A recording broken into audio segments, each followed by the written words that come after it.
The coffee cup went over first. Then the roster landed where it had been, and Captain Brandt didn't bother to pick either one up.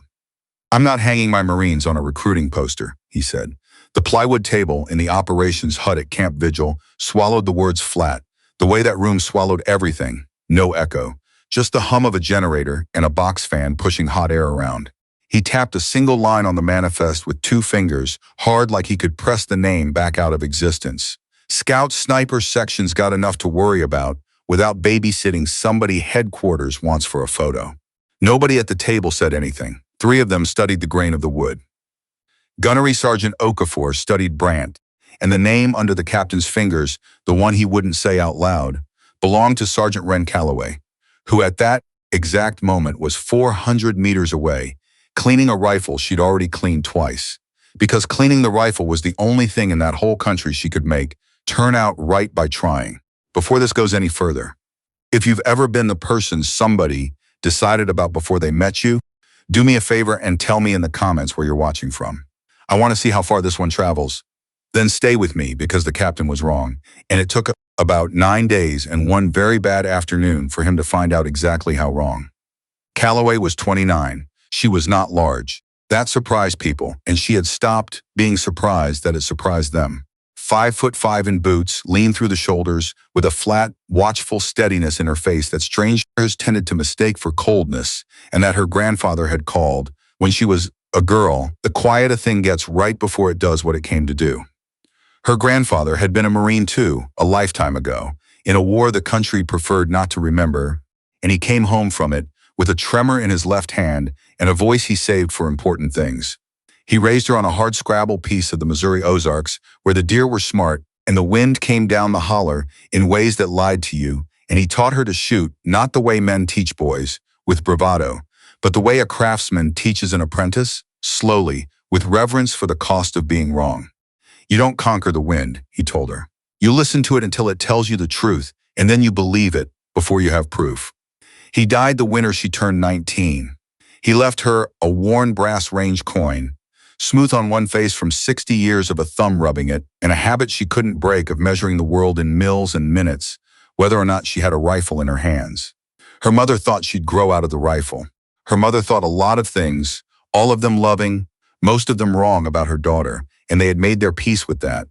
The kind of peace where a mother stops asking a daughter to be safe and starts asking only that she call when she lands. Calloway always called when she landed. It was the one promise she'd found she could keep. What got her into the Corps was stubbornness, and what kept her there past the point where stubbornness usually runs out was that she turned out to be very, very good at the one thing she'd been raised to do, and being good at it was the only argument that ever worked. She had outshot men who outranked her since she was 17 years old, and she had learned what that does to a room. The room does not say well done. The room goes quiet and a little mean. She made it through the indoc, made it through the scout sniper course at a school, where 2 instructors had bet openly that she'd quit, made it onto a deployment. And every single step she had paid a tax nobody else at her grade paid. The tax of being looked at first and listened to second, if at all. She'd stopped expecting that to change. She had decided somewhere over the Atlantic on the flight out that she would simply be so undeniably competent that denial became embarrassing for the person attempting it. It was not a happy plan. It was the only one that had ever produced results. So when Okafor came to find her at the cleaning bench and told her the captain had pushed back on having her in the section, she didn't flinch and she didn't argue, and the gunny watched her not do either of those things with an expression she couldn't read. "He say why?" she asked, because it was polite to ask, not because she wanted the answer. "He thinks you're somebody else's idea," Okafor said. He was a big, deliberate man with 15 years and a habit of saying exactly as much as the situation required. "I told him you shot a 480 cold at the qual 2 weeks ago, and I don't care whose idea you are." She looked up at that. "He believe you?" "No," Okafor said, "but he's not in charge of who I believe." That was, in its way, the kindest thing anyone had said to her in a month, and they both let it sit there without dressing it up. The valley they were working was called the Hazar, by the people who lived in it, and nothing by the maps, a fold of high ground and river bottom, where 3 roads that mattered to somebody met at a market town called Dalek.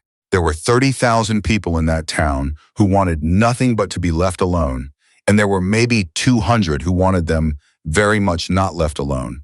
And Calloway's section existed in the space between those two numbers. The work was overwatch, long, boring hours flat on a ridge with a rifle and a spotter, watching a road or a rooftop or a mosque courtyard, calling in what they saw, occasionally being the reason a thing that should not happen didn't. It was patient work and unglamorous, and it suited her. The narrator's habit, watching her in those weeks, is to notice how completely she disappeared into a hide site, how her breathing slowed and her face emptied, and to understand that for Calloway this was not discipline. It was relief on the gun. The noise stopped. Nobody was deciding about her. There was only wind and distance and the truth. Her spotter was a lance corporal named Tomas Boone, 22, from a part of Texas he described as between two now-heres, who had decided on day one that Calloway hung the moon and never revised the opinion. He had a kid sister who shot competition smallbore back home, and he treated Calloway with the uncomplicated loyalty of a man who'd already learned, from a girl he loved, that you don't bet against a woman because of her hands. Boone was the first person on the deployment to call her by her name like it was an ordinary thing. The team's corpsman, an HM2 named Salas, was the second. The rest of the section ran from cautious to cold, and the coldest of them all wasn't even a sniper. It was the section's attached officer, a first lieutenant named Garrett Kessel, who outranked Calloway by a hair and resented her by a mile, in the specific way of a man who suspects he is being measured against someone and does not like the result. Kessel was not a villain. The narrator wants to be fair to him, because the truth is more useful than a cartoon. He was an able young officer who had been told his whole life he was exceptional and had recently begun to suspect it might not be true, and a quiet, deadly sergeant who made the hardest part of his job look easy was a daily insult to a fear he couldn't name. So he found small ways. He'd double-check her range cards. He'd suggest in front of others that her data might be off. He pulled her off the gun once, on a hunch that turned out to be wrong, and the target he'd worried about turned out to be a farmer, and he never acknowledged that she'd been right to want to keep eyes on him. She absorbed it. She'd absorbed worse. But Boone noticed she got quieter the weeks Kessel ran the rotation, and quiet, in Calloway, was not nothing. It was a pressure building behind a face that had learned not to show pressure. Here is the thing about the people who get underestimated for a long time. The doubt doesn't roll off them, no matter how it looks. It soaks in. By the second week in the Hazar, Calloway was running a private arithmetic she'd have been ashamed to admit, keeping account in her head of every shot she'd called correctly and every red she'd nailed, as if she were building a case for a trial that was never going to be held, as if there existed some quantity of being right that would finally be enough. There isn't. That's the cruelty of it. She knew there isn't. Her grandfather had as much as told her so, and she kept the count anyway, because the alternative was to stop believing the count mattered, and if it didn't matter, then none of it did. The ninth day, the math stopped. It started as an aid run, which is to say it started as something boring. A convoy was pushing food and a med team into Dalek for the families who'd been cut off when the bridge work shut the South Road. Calloway's section had the high ground over the market, 2 hide sites, hers and a second team's, watching the approaches while the trucks did their slow business below. Brant was on the ground with the convoy, which was the captain doing his job, standing in the open so his Marines could see him do it. Kessel was up on the ridge with Calloway's element, because Kessel had decided Overwatch was where he'd be, and the day was hot and white and ordinary right up until it wasn't. Boone saw it first. 2 trucks, North Feeder Road, moving fast, no good reason. Calloway had already swung to it. Civilian pickups didn't move like that down a market road full of children. She watched a man in the bed of the lead truck stand up and shrug something heavy onto his shoulder, and she did not need to wait for proof, because she'd spent a lifetime believing the truth before the proof arrived, and the truth was that the market was about to become a killing floor. Contact, North Feeder, she called, voice flat as a tabletop, already on the gun. RPG team, lead vehicle. Captain Brant's element is in the open. There is a stretch of seconds in any catastrophe where the whole thing balances, where it could still go either way, and what tips it is not heroism in the movie sense, but somebody deciding, faster than fear, what has to be true on the other side of the next breath. Kessel, beside her, hesitated, not from cowardice, but from the simple human lag of a man whose plan had just dissolved. He started to say something about confirming, about the ROE, about waiting for Brant's call, and the part of Calloway that had kept score for 2 weeks went very still and very clear. and she made the read and took the shot because the man on the truck was already bracing the launcher toward 30 Marines and 100 civilians, and there was no version of waiting that didn't end with the market on fire. She broke the shot clean. The man came off the truck. The RPG went up wild into a mud wall and blew a hole in nothing. Then the valley came apart. What the intelligence had missed. What intelligence in that valley always seemed to miss was the number. It wasn't 2 trucks. It was 2 trucks meant to start it and 40 fighters meant to finish it, moving in from the orchards on the convoy's flank. And within 90 seconds, the market that had been full of vegetable stalls and old men and barefoot kids was full of muzzle flash and screaming and the specific, unforgettable sound of a fight that has gone bad fast. Brandt's element scrambled for cover behind the trucks.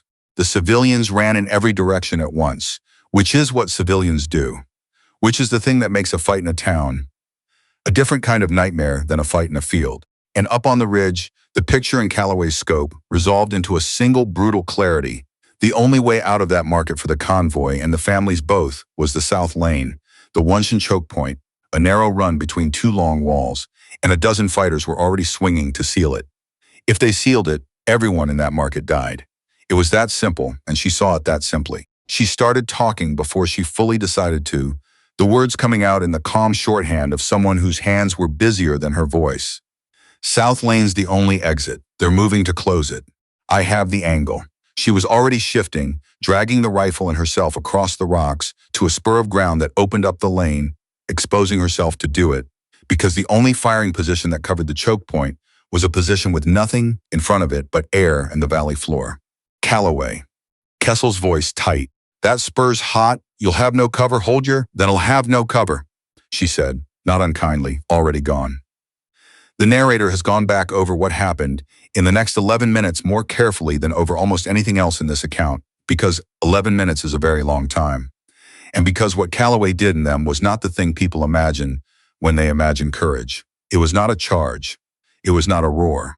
It was a woman lying on bare rock in the open, doing arithmetic, very fast, over and over, and getting it right enough times in a row that a choke point 140 meters below her stayed open when by every reasonable accounting it should have closed. She worked the lane. A fighter would break from the orchard wall toward the gap, and she would read his lean and the wind coming crosswise down the holler. The same lying wind she'd been raised on. The same wind her grandfather taught her to believe before she had proof, and she would put around where he was going to be rather than where he was, and he would fold, and the gap would stay open one more breath. Boone fed her ranges and corrections in a voice that climbed an octave and never broke.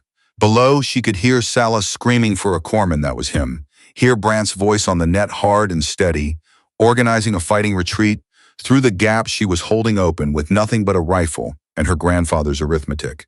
2 fighters made the lane anyway, got into the gap, and she shifted to them and took them both, and a third put a burst into the rocks a foot from her face, close enough that she felt the spall sting her cheek and didn't move, didn't flinch, ran her count, and broke the next shot. She was bleeding from the face and didn't know it.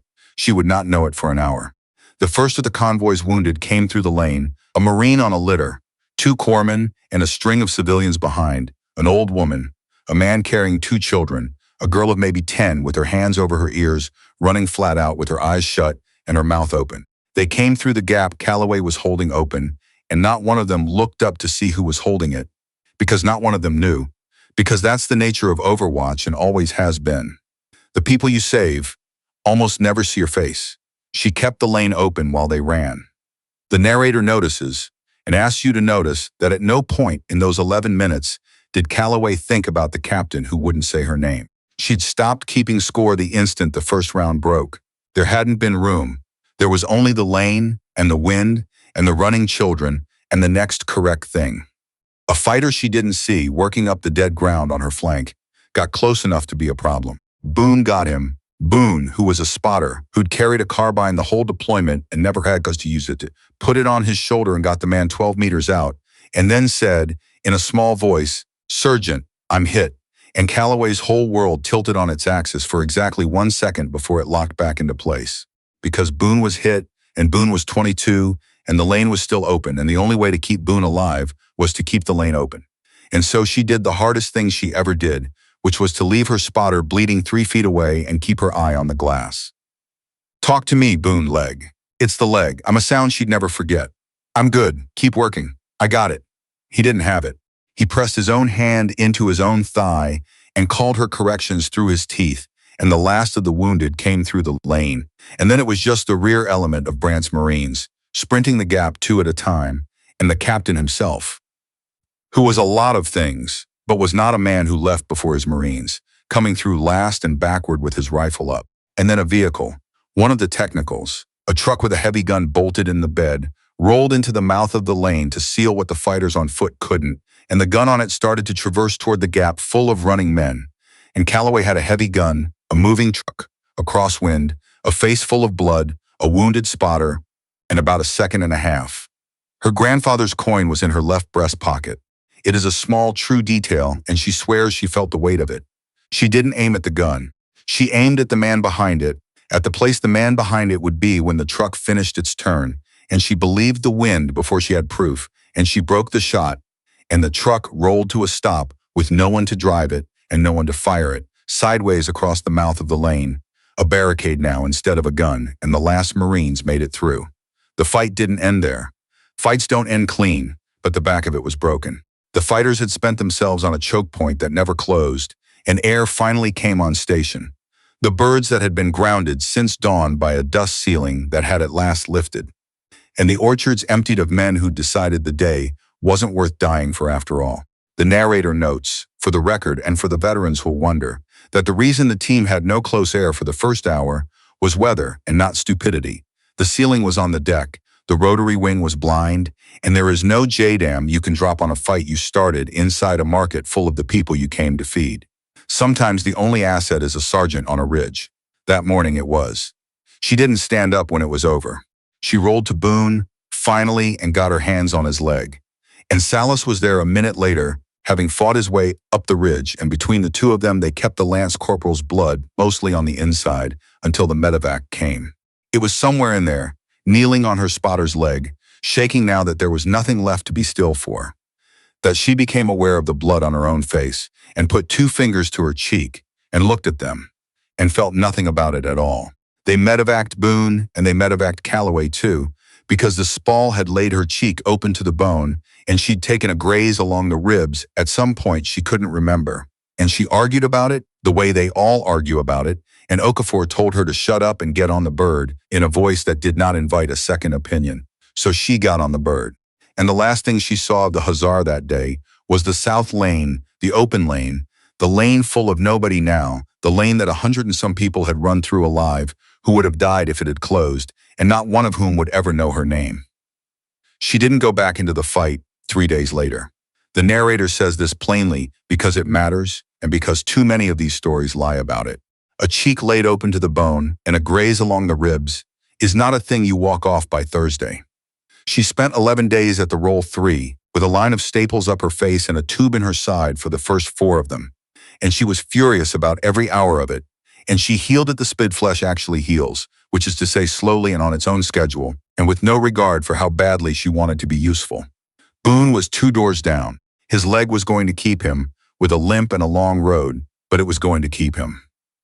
She went down to his room every day she could stand up, and they didn't talk much, because they didn't need to. He'd called her corrections with a bullet in his leg. There wasn't a word for that wouldn't cheapen it. What changed wasn't her. People kept expecting afterward that the fight would have changed her, and it hadn't, not really. She was the same quiet, watchful woman who'd cleaned a rifle twice because she couldn't make anything else turn out right. What changed was the room she'd spent her whole life walking into and watching go quiet and mean. That room changed, and she got to watch it happen, and the narrator will tell you it was a stranger thing to witness than the fight had been. It started with Kessel. He came to the hospital, which she did not expect, and he stood in the door of her room and could not for a while find anything to do with his hands. He was not a man built for this. He got most of the way into an apology and lost the road and started over twice, and what he finally managed was worse and better than an apology. You were right. On the spur.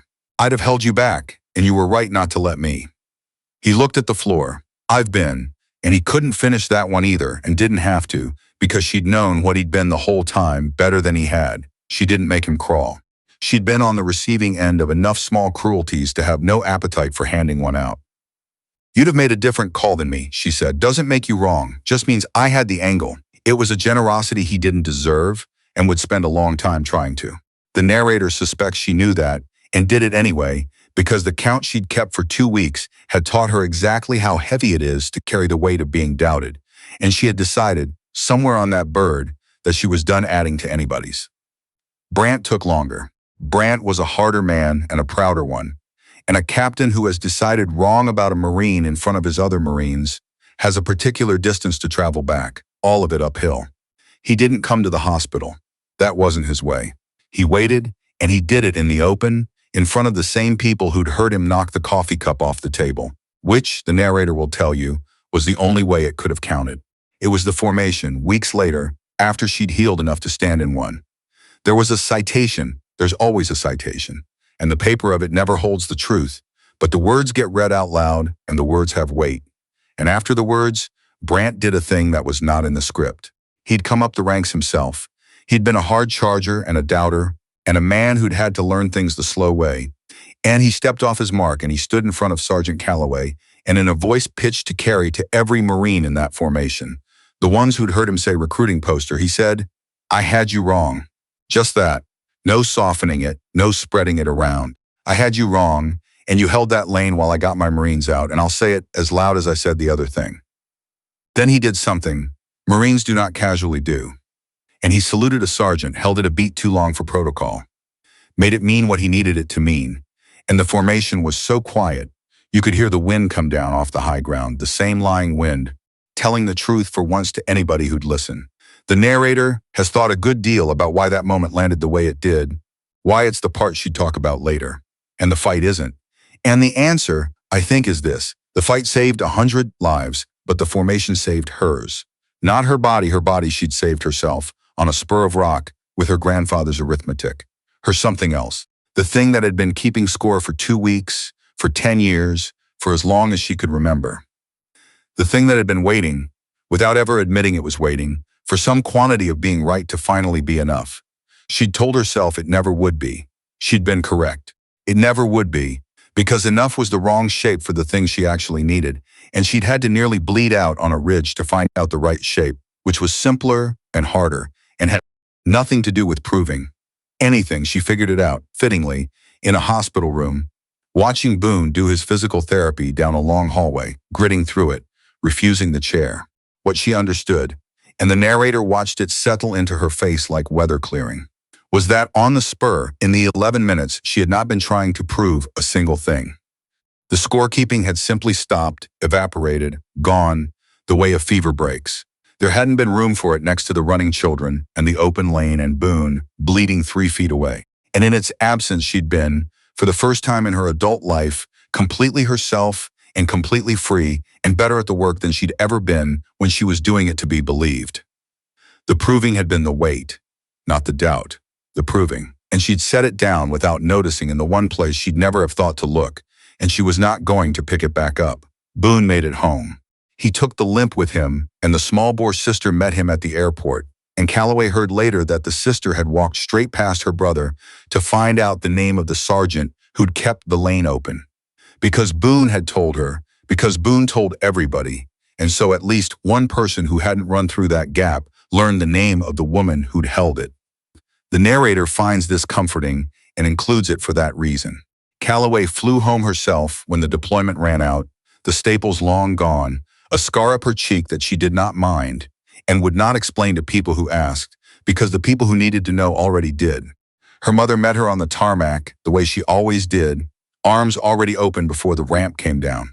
The same mother who'd thought she'd grow out of the rifle, alive and well and weeping and unsurprised by any of it, because a mother who has stopped asking her daughter to be safe has already made her peace with who that daughter is. Calloway walked across the concrete with her grandfather's coin in her breast pocket and a kit bag on her shoulder. And she let her mother hold her, and over her mother's shoulder she watched the heat shimmer off the runway and thought about wind and distance and the truth and the lane that stayed open. They had looked at her first and listened second, the whole long way. The instructors who bet she'd quit, the lieutenant who checked her math, the captain who wouldn't say her name. They decided about her before they met her, every one of them, and she'd carried the weight of all of it across 2 oceans and a market town and a ridge of bare rock, kept a private count of every time she'd been right, as if rightness were a debt the world would someday pay. It never paid. It was never going to. And it turned out not to matter, because somewhere above a choke point full of running children, she had quietly stopped collecting. And what was left when the scorekeeping was gone was not a woman who'd finally proven she belonged. It was a woman who no longer needed to ask. They'd looked down on her once, the ones who doubted. They didn't look down anymore. Now, when the wind came hard down the high ground and the math got impossible and the lane had to stay open, they looked to her. And Sergeant Wren Calloway, who had never once in her life conquered the wind, only listened to it until it told her the truth, had finally become the thing her grandfather always knew she'd be, which was not extraordinary exactly, but something rarer and quieter and entirely her own.